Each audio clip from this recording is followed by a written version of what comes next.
Namaste and welcome back to today's episode of Mahabharata Matters. In the previous episode, we saw that an invite was sent to Yudhishthira and his brothers to come to Hastinapura for a game of dice. They all had arrived. The Kauravas were exceptionally hospitable to the Pandavas. The Pandavas were surprised at their behavior. The next day, the Kauravas led the Pandavas to the Sabhā built in Jayantapura. The Kauravas were eager to start the topic of the gambling game. Shakuni suggested they should play a game of dice next day. Yudhishthira politely refused the offer. Both Shakuni and Duryodhana taunted Yudhishthira. They said he's too attached to his wealth and is afraid to lose it to the Kauravas. They said he doesn't have the courage to accept their offer. They challenged him. Although reluctantly, he yielded to his weakness for gambling. He agreed to play the game of dice the next day. Duryodhana also said his uncle Shakuni will play on his behalf. Yudhishthira said that is unheard of. But then they started taunting him again, saying that he's scared to play the game. So Yudhishthira obliged for Shakuni to play on behalf of Duryodhana. The day set for the game of dice had dawned. Duryodhana, Dushyasana, Shakuni, Karna, Dhritarashtra, Bhishma, Drona, Kripacharya, everyone assembled in the hall. The board was spread and the dice were set. For every rolling of the dice, something was to be wagered by both the parties. The winner keeps everything.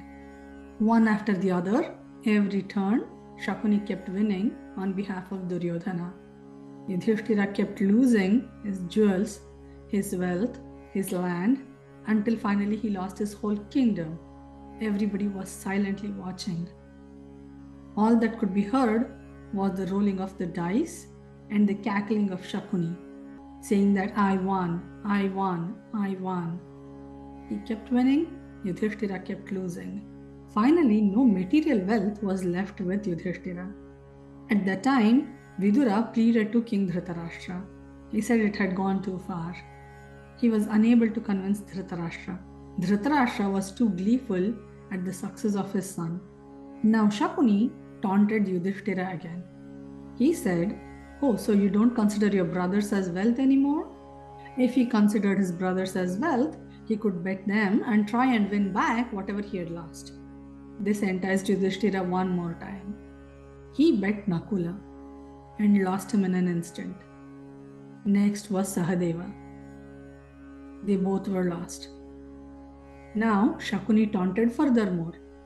He said, "Why don't you bet your other two brothers? Is it because they are your stepbrothers and Bhima and Arjuna are your own brothers?" Yudhishthira did not want to show bias.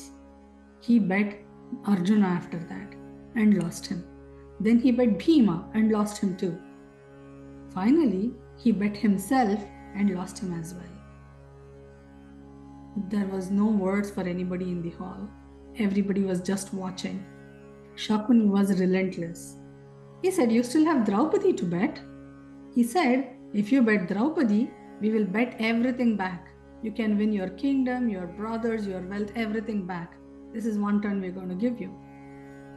This tempted Yudhishthira one more time, and he bet Draupadi as wager. And as fate would have it, he lost her too. There was absolute silence in the hall. So what can be our takeaways from this episode? There can be many, but let's focus on this one important one. Willpower is very essential from the very beginning. If we yield to our whims and fancies one bit, it will be a downhill roll from then on. Yudhishthira knew full well, once he started betting, once he started gambling, he did not have control. He could have refrained from the very beginning itself. And he got time and again chances to refrain, but he would not. He kept going until the worst had happened. The only person that could have stopped him was Krishna. And unfortunately, before entering the hall, he in his heart prayed that hope Krishna doesn't show up here today. He knew Krishna would chastise him. He would not allow him to play.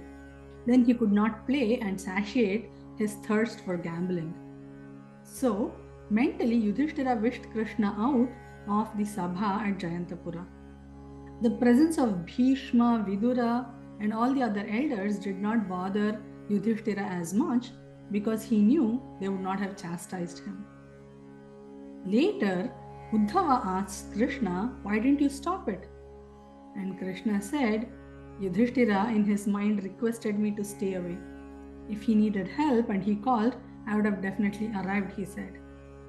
When we are doing something wrong, in our hearts, we know that we don't want to do it in front of certain people because they would chastise us, they would scold us, they would stop us from doing it.